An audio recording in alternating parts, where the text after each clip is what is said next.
Question number third में prove करते हैं। क्वेश्चन नंबर थर्ड में एक तो यूनिवर्सल सेट दिया हुआ है यू, ए और बी गिवन है और प्रूव करवा रहे हैं।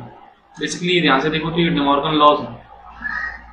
तो सबसे पहले निकालते हैं A union B. What is A? 3,7 union B, repetition नहीं करना, 2, 5, 9।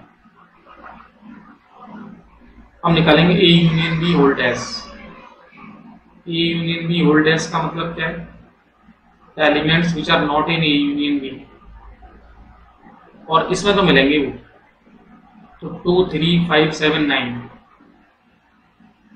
तो 2, 3 या 2 भी है, 2 भी नहीं आएगी। 2, 3, 5, 7, 9। इसका मतलब है ए यूनियन होल्ड एस में कोई एलिमेंट ही नहीं है, तो 5 आ गए।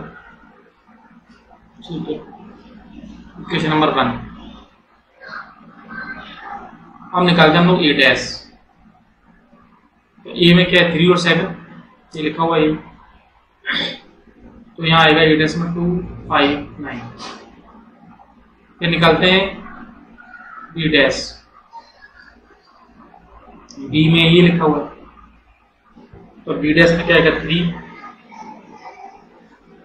देन 5 तो है, बस ये आ जाएगा। अब इनमें कॉमन लेना है। ए डैश इंटरसेक्शन बी डैश क्या आएगा? 5। फर्स्ट और सेकंड इक्वल है, तो ये प्रूव हो गया। इजी है। तो ले लेते हैं ए इंटरसेक्शन बी। ए और बी में कॉमन क्या है? चेक करो, 3 and 7। ए और बी में only 7 is common. Okay. Now what is the value of A intersection B whole dash? Universal set में से ये एलिमेंट हटा दो, 2, 3, 5, 9 ये आ जाएगा। इसको डाल दिया मैंने थर्ड। फिर मैंने निकाला ए डैश, ऑलरेडी निकला हुआ है, बी डैश ऑलरेडी निकला हुआ है, यूनियन निकाल दो। दोनों यूनियन करो, तो 2, 3, 5, 9। Equation number 4। थर्ड और फोर्थ कैसे इक्वल? तो ये इक्वल होगा। This is all about the question number third. Easy question था, इजीली समझ लिया हम लोगों ने। एग्जांपल्स गिवन थे, उनकी हेल्प से हम लोगों ने इसको यूनिवर्सल सेट को समझा और डैश को समझा। अंडरस्टैंड करें, समझें। डे मॉर्गन लॉज की जो प्रिंसिपल्स हमने देखे थे, उन्हीं को यहाँ प्रूव किया गया है with the help of examples. अब हम लोग बात करते हैं क्वेश्चन नंबर 4 की। What it? Question number 4 question कह रहा है, for any 2 sets A and B following sets are the equivalent sets. तो एक काम करते हैं हम लोग, स्टेटमेंट फर्स्ट को ट्रू एज्यूम कर लेते हैं, that it is true, means A is the subset of B. ये मैंने एज्यूम कर लिया। तो एक काम करते हैं, suppose this is a, then this will be the B. Got it? With the help of first, we want to prove the second one. अच्छा एक बात बताओ, A minus B का मीनिंग क्या है? The elements which are only in A, not in B. अच्छा A B का subset है, तो ऐसा हो सकता है? ऐसा हो ही नहीं पाएगा, बिकॉज A minus B इस केस में कितना आएगा? ये 5 आ जाएगा, क्योंकि ऐसा हो ही नहीं सकता है कि a माइनस बी की वैल्यू कुछ निकल के आए। ये कितनी आएगी? 5। इस थर्ड लिया, थर्ड क्या कह रहा है? a union B. अच्छा कॉमन सेंस जरा सोचें जरा आप कि a b का सबसेट है, तो a यूनियन b का मीनिंग क्या होगा? अल्टीमेटली वो b के इक्वल आ जाएगा। Means if it is a true statement, then this is equivalent to this, this is equivalent to this। और नेक्स्ट केस ले लेते हैं, A इंटरसेक्शन B। अब यदि मैं ये सबसेट ले लिया तो A इंटरसेक्शन B की वैल्यू ऑब्वियसली ये आ जाएगी। अच्छा ये वाला वर्क ना हम लोग किसी भी क्वेश्चन को लेके कर सकते हैं, मींस हम सेकंड स्टेप उठाएंगे तब भी प्रूव कर देंगे। A माइनस बी 5 होने का मीनिंग ही क्या है? A is the subset of B। Yes और नो?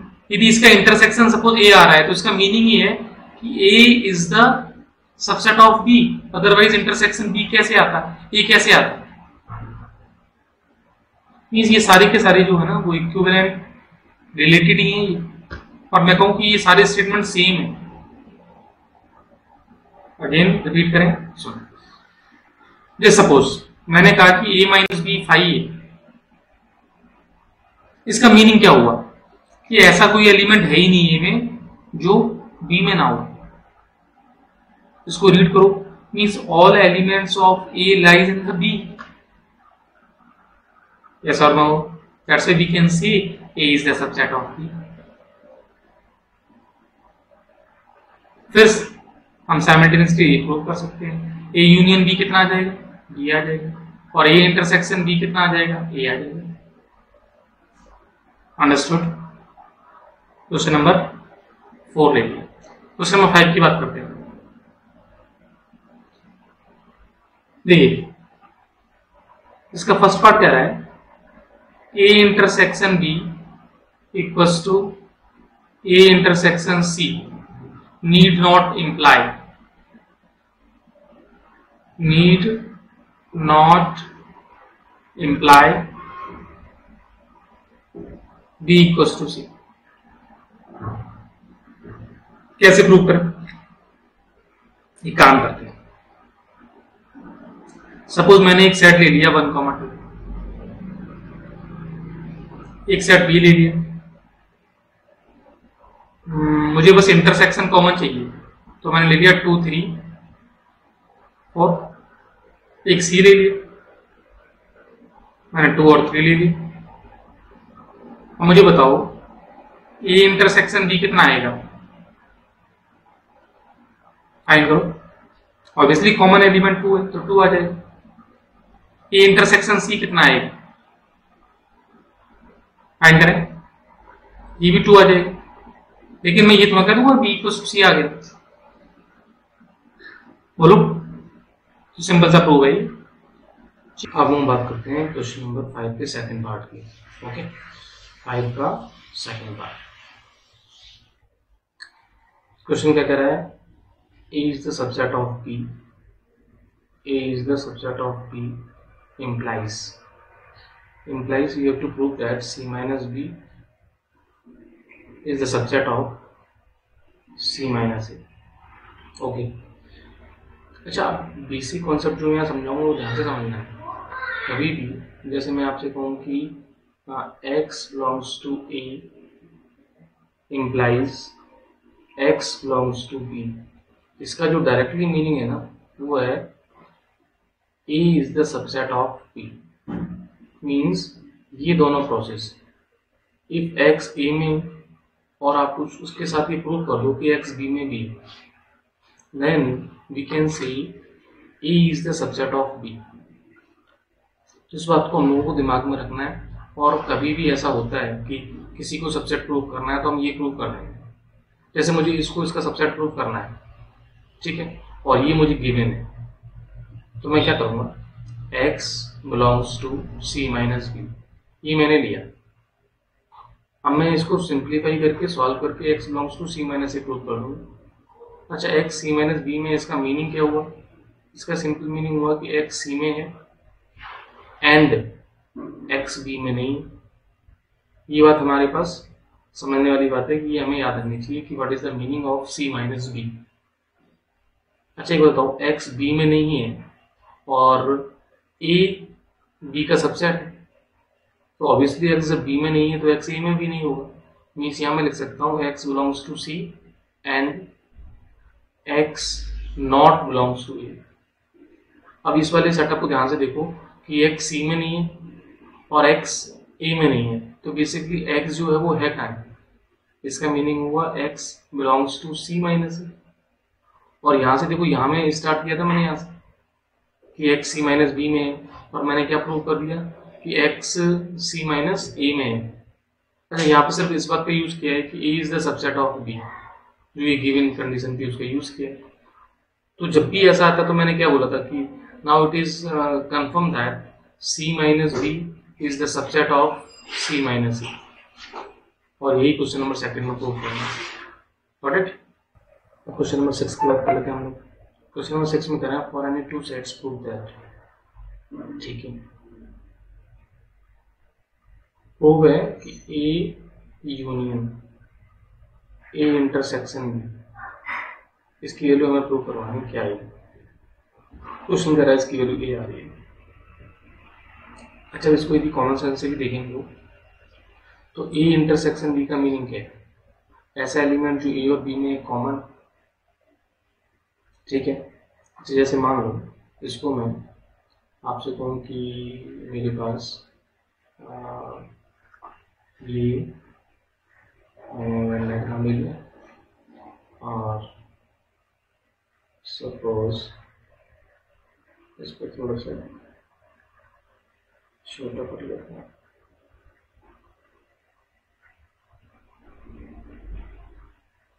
ऐसा कर लिया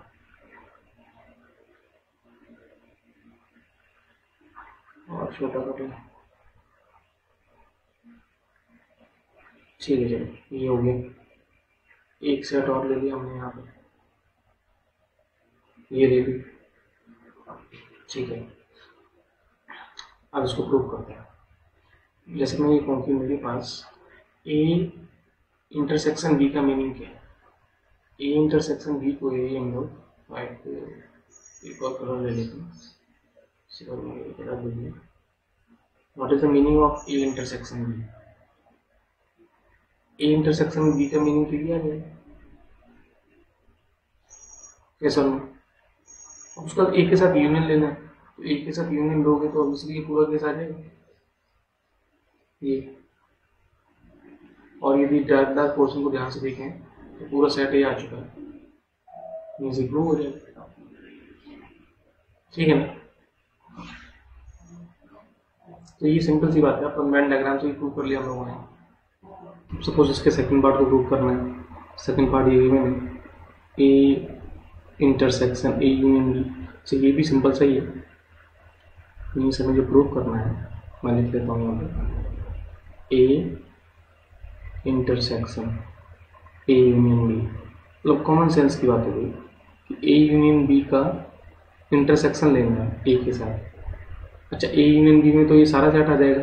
जब ए के साथ इंटरसेक्शन लोगे मतलब ए यूनियन बी में और ए में क्या कॉमन है ये पूछा जा रहा है हमसे। तो कॉमन सेंस से कोई भी बता सकता है कि क्या कॉमन है, ए कॉमन है। अब इसको चाहो तो हम वेन डायग्राम से प्रूव कर देंगे, है ना, या फिर एलिमेंट्स लेके प्रूव कर सकते हो इन दोनों केसेस को। जैसे मान लो इन दोनों केसेस में कोई एग्जांपल दिया है, सपोज ए ले लिया 1 2 3, ठीक है, बी मैंने ले लिया सपोज 3 4 5 6 ये ले लिया। अब जैसे इस केस की बात कर सकते हैं तो ए यूनियन बी निकालेंगे तो ए यूनियन बी कितना आएगा? तो 1 2 3 4 5 6 ये ए यूनियन बी आ जाएगा। अब ए का इंटरसेक्शन लेंगे ए यूनियन बी के साथ, तो इसमें और इसमें क्या कॉमन है? आपको ही देखो क्या कॉमन आएगा, 1 2 3 कॉमन आ जाएगा जो किसके इक्वल है, ए के इक्वल है। अच्छा, ये वाला केस किया था उसमें देखो ए इंटरसेक्शन बी निकालो। इसी एग्जांपल में ए इंटरसेक्शन बी की बात करें हम लोग तो कितना आएगा? मैंने एग्जांपल लिया 3 कॉमन। अब मुझे ए के साथ यूनियन लेना है इसकी, मीन्स मुझे निकालना है A union A intersection B. तो मुझे ए को पूरा लिख देना है और फिर देखना है कि इंटरसेक्शन में कोई एक्स्ट्रा आ रहा नहीं आ रहा। तो ये किसके एक गॉट इट, प्रूव हो गई। क्वेश्चन नंबर 7 की बात करते हैं हम लोग। 7 क्वेश्चन में find set ABC such that. तो अच्छा, यहाँ पर हमें एग्जांपल्स दे दें, तो कोई भी हम लोग 3 सेट ले लेते हैं। सपोज मैंने ए को लिया 1 2, बी को लिया। अच्छा, मुझे ऐसे लेना है कि इनमें कुछ ना कुछ कॉमन हो, तो मैंने 2 कॉमन ले लिया। मीन्स इस केस में ए इंटरसेक्शन बी कितना है? 2 आ गया। ये कह रहा है कि जो उनकी इंटरसेक्शन है वो नॉन एम्प्टी होनी चाहिए। This is the main reason. अब मुझे ए इंटरसेक्शन बी के साथ बी इंटरसेक्शन सी भी सोचना है, और फिर मुझे ए इंटरसेक्शन सी भी सोचना है। उसी सेट में मैंने क्या किया, 1 लिया, 3 लिया और 4 ले लिया। अब मैं कहूँ कि बी इंटरसेक्शन सी कितना आ रहा है, चेक करें, बी और सी का इंटरसेक्शन 3 आ जाएगा। ठीक, फिर मैं कहूँ कि ए और सी का इंटरसेक्शन कितना आ रहा है, तो मैंने देखा वो 1 आ रहा है। लेकिन मुझे कोई ये बताए कि तीनों में कुछ भी इंटरसेक्शन है क्या, नहीं, तो ये 5 आ गया। यही वो कह रहा था कि प्रूव करना है, आपको बताना है, ऐसे सेट फाइंड करने हैं। तो अच्छे सेट आप इनफाइनाइट सेट फ्रेम कर सकते हैं। Question number 7। ना क्वेश्चन नंबर 8 की बात करते हैं। For any two sets A and B prove that, देखिए ए इंटरसेक्शन बी 5 है, मीन्स ए और बी में कुछ भी कॉमन नहीं है, और फिर मुझे प्रूव करना है A is the subset of B dash. अच्छा, मेरी इंपॉर्टेंट बात थी, मैंने इसको प्रूव करने के लिए एक सेटअप बना रखा है। मैं फिर कहता हूं कि suppose x belongs to a implies x belongs to b, then we can say a is the subset of b। ये सेटअप जिसने प्रूव कर लिया ना, ये वाला, तो बता देगा ए बी का सबसेट है। ठीक है, वही काम मैं यहाँ करूँगा। तो मैंने एक काम किया, मैंने एक एलिमेंट x ए में लिया। अब मुझे बताना है कि x बी डैश में भी है, बस इतना सा काम है। अच्छा, x ए में है, लेकिन a और b का इंटरसेक्शन क्या है, 5। तो x डेफिनेटली कहाँ नहीं होगा। देखो, यदि x ए में और इंटरसेक्शन में कुछ है ही नहीं, इन दोनों में, मतलब मैं ये कहूँ कि a और b में कुछ भी कॉमन नहीं है, तो सपोज जैसे ये a, इसमें x ले लिया, तो b कहीं बाहर पड़ा हुआ एक तरीके से ऐसे, तो b में तो x नहीं होगा ना। तो मैं क्या कहूँगा, x not belongs to b। ये तो कॉमन सेंस क्या था। अच्छा, x b में नहीं है, अब सोचो x b में नहीं है, यदि यूनिवर्सल सेट बना लिया जाए, और सपोज ये मैं कहूँ a है, ये b है, अच्छी बात है, तो वही b में नहीं होगा।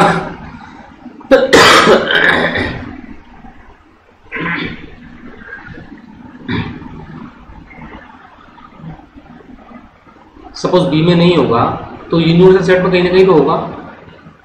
इसका मीनिंग मैं क्या कहूँगा कि x बी में नहीं है, इम्प्लाइज x कहाँ पर है, बी डैश में।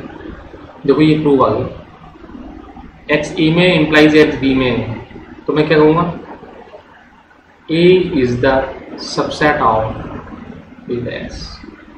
Answer prove. क्वेश्चन नंबर 9 क्या कह रहा है, if A and B are the sets then prove that. अब देखो, a minus B, A intersection B और B minus A pairwise disjoints हैं। कॉमन सेंस है, मतलब आपसे कोई कहे कि ए माइनस बी का मतलब क्या है, तो ये भी हम लोग सेट से ही बात कर रहे हैं इसलिए, सॉरी। सपोज ये यूनिवर्सल सेट ले लिया, ये मैंने ए ले लिया, ये मैंने बी ले लिया, तो ए माइनस बी में कौन सा रीजन आ जाएगा, ये रीजन आ जाएगा इधर वाला। बी माइनस ए में कौन सा रीजन आ जाएगा, ये रीजन आ जाएगा, और इंटरसेक्शन में कौन सा आ जाएगा, बीच वाला आ जाएगा, है ना। तो पेयर वाइज डिसजॉइंट है, इनमें कुछ भी कॉमन नहीं है। अच्छा, अब जैसे मैं ए माइनस बी को वेन डायग्राम से बता दूं, बी माइनस ए को बता दूं, और ए इंटरसेक्शन बी को बता दूं, तो ये प्रूव हो जाएगा। अच्छा, एक काम करते हैं, आप हम लोग सिस्टमेटिकली लिखने की बात करते हैं, ये तो वेन डायग्राम से बता ही देंगे हम लोग। जैसे मैं कहूँ कि एक्स जो एलिमेंट है वो ए माइनस बी में है, तो इसका मीनिंग क्या हुआ, एक्स ए में है एंड एक्स बी में नहीं है, सॉरी बी में नहीं है, लिखा था ना। तो सोच बताओ एक्स ए में है और एक्स बी में नहीं है, तो उसके भाई इंटरसेक्शन में कैसा होगा? इंटरसेक्शन में तो वही एलिमेंट हो सकता है जो कॉमन हो दोनों में हो।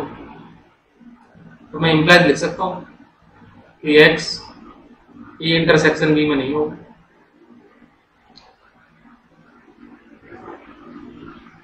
अच्छा एक्स, इसको अब इससे प्रूव कर लो, बी माइनस ए से भी प्रूव कर सकते हो, है ना। तो सिस्टमेटिकली थी मैं कहूँगी अब एक्स पहले ये प्रूव हो गया कि ये दोनों डिस्टिंक्ट हो गए। अब जैसे मैंने लिया कि एक्स बी माइनस बाई ले लो, बी माइनस ए में कोई दूसरा एलिमेंट ले लेते, तो इसका मतलब क्या है? एक्स बी में है एंड ए में नहीं, तो कंफर्म बात होगी इनके इंटरसेक्शन में नहीं होगी, क्योंकि इंटरसेक्शन में वही होता है जो दोनों में कॉमन होता है। तो यदि मैं कहूँ कि पेयर वाइज इसको डिस्टिंक्ट प्रूव करना है तो अपने पास बहुत सारी मेथड्स हैं। हम लोग इसके एग्जांपल्स ले सकते हैं। जैसे मान लो सपोज मैंने ए को ले लिया 1 2 3 4, बी ले लिया 3 4 5 6 7, तो ए माइनस बी क्या होगा? 1 2, बी माइनस ए बताओ 5 6 7, ए इंटरसेक्शन बी बताओ 3 4। तो ध्यान से देख लो, इनमें कुछ भी कॉमन है क्या? डिसजॉइंट ही है ना, ठीक।